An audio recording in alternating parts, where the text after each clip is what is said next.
আসসালামু আলাইকুম শ্রোতাবৃন্দ, আশা করি সবাই ভালো আছেন এবং সবাই ভালো দলে আছেন এবং আমিও ভালো আছি। আমার নাম মেঘ। আমার কাছে গল্প পড়াতে চাইলে আমার হোয়াটসঅ্যাপ নম্বরে যোগাযোগ করবেন এবং আমার হোয়াটসঅ্যাপ নাম্বার আমার ডিসক্রিপশনে লিখে দেব।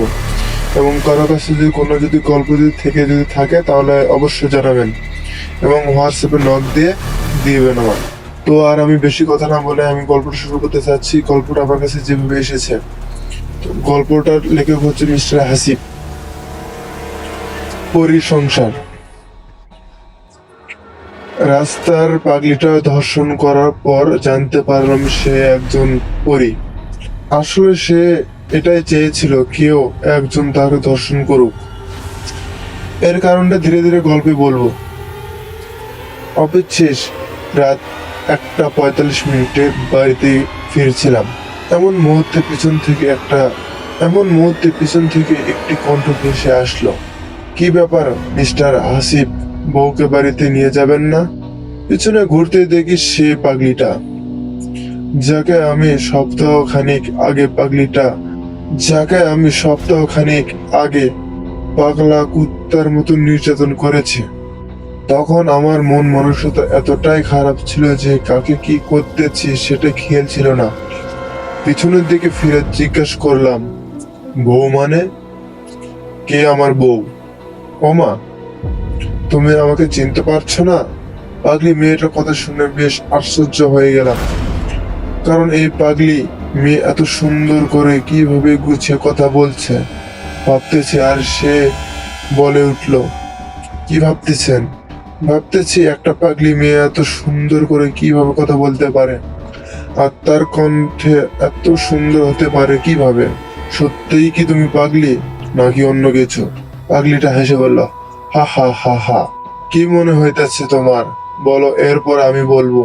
তুমি পাগলি হতে পারো না। হ্যাঁ, আমি পাগলি না, আমি হলাম এক অভিশপ্ত পরী। হা হা হা। এই কথাটি বলেই পরীটা হাসতে থাকলো। বেশ ভয় পাইলাম। কথা না বাড়িয়ে এগোতে লাগলাম। মুহূর্ত আমার সামনে চলে আসলো। আরো ভয় পেলাম। সেই ভয়ে বুকে একটু থুতু দিলাম। কি হলো, কোথায় যাচ্ছেন? নিজের বউকে ঘরে তুলবেন না? আমার কোনো বউ নাই, প্লিজ আমার পিছনে আসা বন্ধ করুন। সে যখন আমাকে দর্শন করছিল তখন হুঁশ কোথায় ছিল? আমিও বেশি কথা বলা পছন্দ করি না। দয়া করে আমাকে বউয়ের মর্যাদা দিন। আমি বেশ দিন আপনার সংসারে থাকবো না। এই ধরেন 1 বছর, এরপর নিজে চলে যাব। মানে? এসব আপনি বুঝবেন না। কাজী অফিসে চলুন, আমাকে বিয়ে করবেন। অন্যায় তো সবাইকে বলে বেড়াবো আপনি আমাকে ধর্ষণ করেছেন। আপনার সন্তান আমার গর্বে। প্লিজ আমাকে মাফ করুন। আমি সেদিন ভুল এমন কাজ করেছি। কথা দিচ্ছি আর কখনো এমন খারাপ কাজ করব না। তখন সে পুরোটা একটু গম্ভীর গলায় বলল, চুপ, একদম চুপ। বেশি কথা বললে তোর মাথায় মটকাবো। এবার হাসিব ভয়ে ভয়ে বলল, ঠিক আছে, কাজী অফিসে চলো, আমি তোমাকে বিয়ে করব। এই তো লক্ষ্মী ছেলে। কথাটি বলে সে পাগলি মেয়েটা পরী রূপে চলে আসলো, যাকে দেখে হাসিব দৃষ্টি সরাতেই পারে না, কারণ এমন সুন্দর মেয়ে হাসিব আগে কখনো দেখেনি। এই যে কি দেখছেন এভাবে? চলুন কাজী অফিসে। তুমি এত সুন্দর হলে কি হবে? আমি তো কিছুই বুঝলাম না। অন্যদিন বোঝাবো, এখন চলুন তো কাজী অফিসে, না হলে মেরে ফেলবো কিন্তু। এরপর দুজনে কাজী অফিসে গিয়ে বিয়েটা সম্পূর্ণ করে বাড়িতে ফিরি। বাড়িতে আসা মাত্র হাসিবের মা হাসিবকে জিজ্ঞেস করে, কি ব্যাপার হাসিব, মেয়েটা কে? আর এমন বউ সেজে আছে কেন? তখন পরীটা নিজে থেকে বলে, আসসালামু আলাইকুম মা, আমি আপনার ছেলের বউ। আমরা আজকে বিয়ে করেছি। হাসিব, এসব কি? হ্যাঁ মা, এটাই সত্য, আমাকে ক্ষমা করে দেও।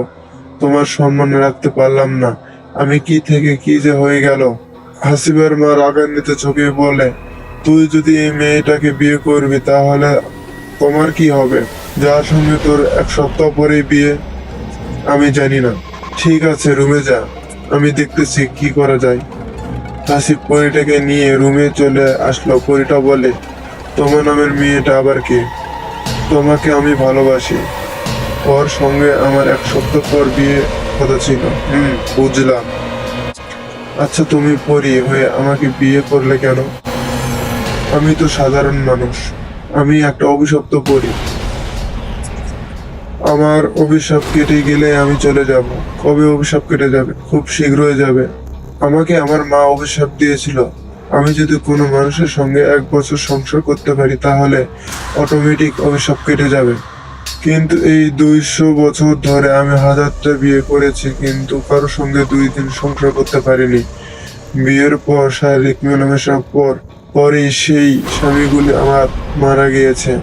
এরপর একের পর এক বিবাহ করতে আমি পাগল হয়ে গিয়েছি, তাই যেখানে সেখানে পড়ে থাকি।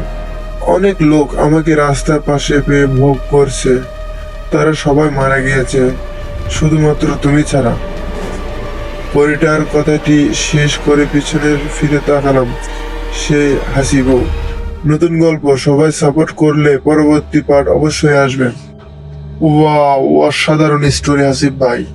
আশা করি আপনি আরো সামনে ভালোভাবে গল্পগুলো লিখবেন এবং লেখাগুলো আরো ভালোভাবে গুছিয়ে লেখার চেষ্টা করবেন। তো শ্রোতা বন্ধু, আপনাদের কাছে গল্পটা কিরকম লাগলো অবশ্যই কমেন্ট করে জানাবেন এবং পরবর্তী পার্ট পাওয়ার জন্য কমেন্ট করে আমাকে জানাবেন। আমি খুব শীঘ্রই পরবর্তী পার্ট আনার চেষ্টা করবো ইনশাআল্লাহ। এই বলে আমি চলে যাচ্ছি। আসসালামু আলাইকুম, সবাই ভালো থাকবেন।